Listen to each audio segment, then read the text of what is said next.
Right, here we have another classic deck tech. This is Bertrand Lestree's 1994 World Championship deck. It got him to second place in that tournament. It's an aggressive four-color deck. And let's take a look at what it has. It's got some of the same cards as every other deck at that time. Black Lotus, the Moxen.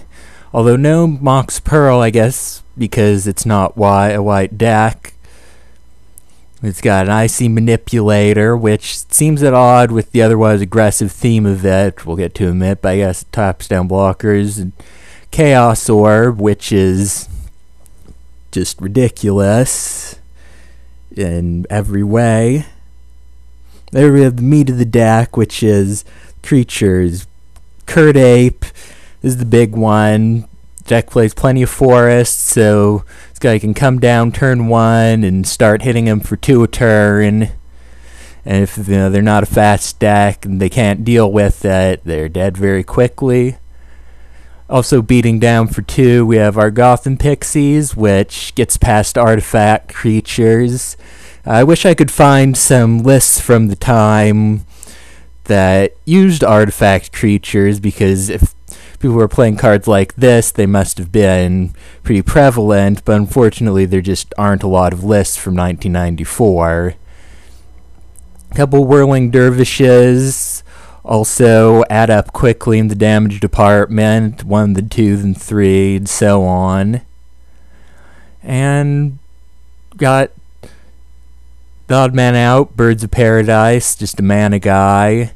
It is 4 colors, so you need some way to fix your mana. Another pseudo creature in control magic, since you steal a creature, it's like playing a creature, except you also got rid of one from their side. Pretty good card, and it's costs 4, but it has a pretty good effect,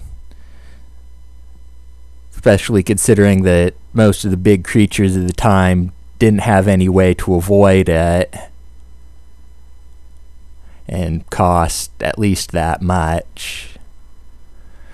And then we have Ancestral Recall, and it goes in every deck that can play it. Same with Time Walk. Just ridiculously powerful cards for their cost. We got a lot of these burn spells. We got Lightning Bolt, kills creatures, kills players. Very efficient, like the creatures. Chain Lightning, basically just 4 more lightning bolts. We got Fireball.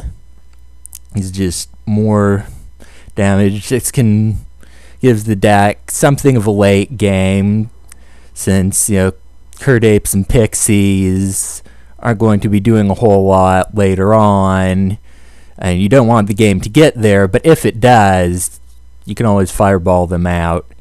Then we have Psionic Blast, which is a weird one because it's blue, and blue doesn't usually get burn spells, but here's some direct damage in blue. Many years later, they'd print a red version of this called Char, which is, well, it's identical except it's red, and it's maybe better known to modern players. That is the original, and it's blue for some reason. Here for lands, we got a ton of multicolor lands.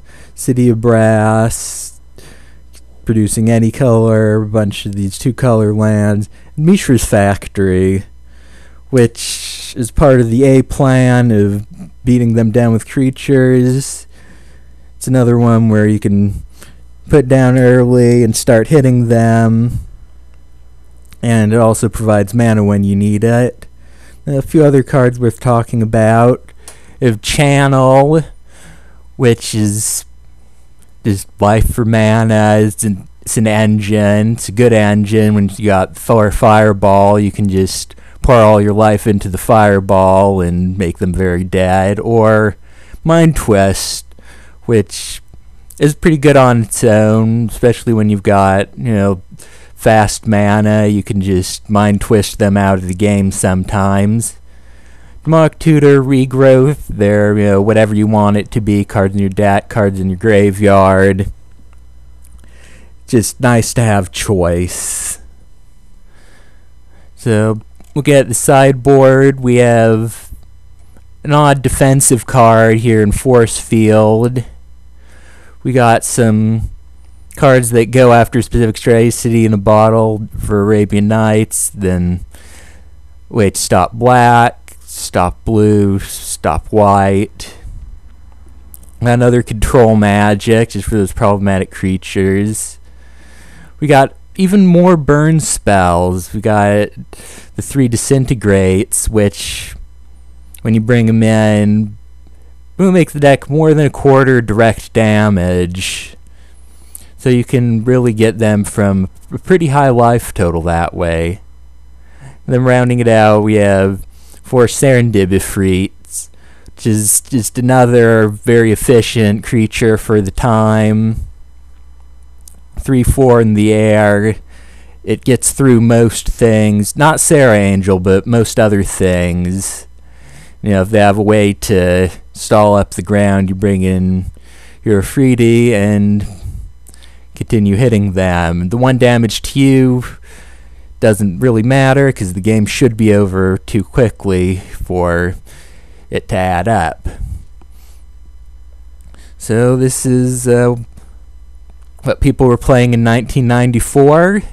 It's actually not that far from some decks people play today with the cheap direct damage, cheap creatures. It's really an archetype that stood the test of time and is sort of its genesis.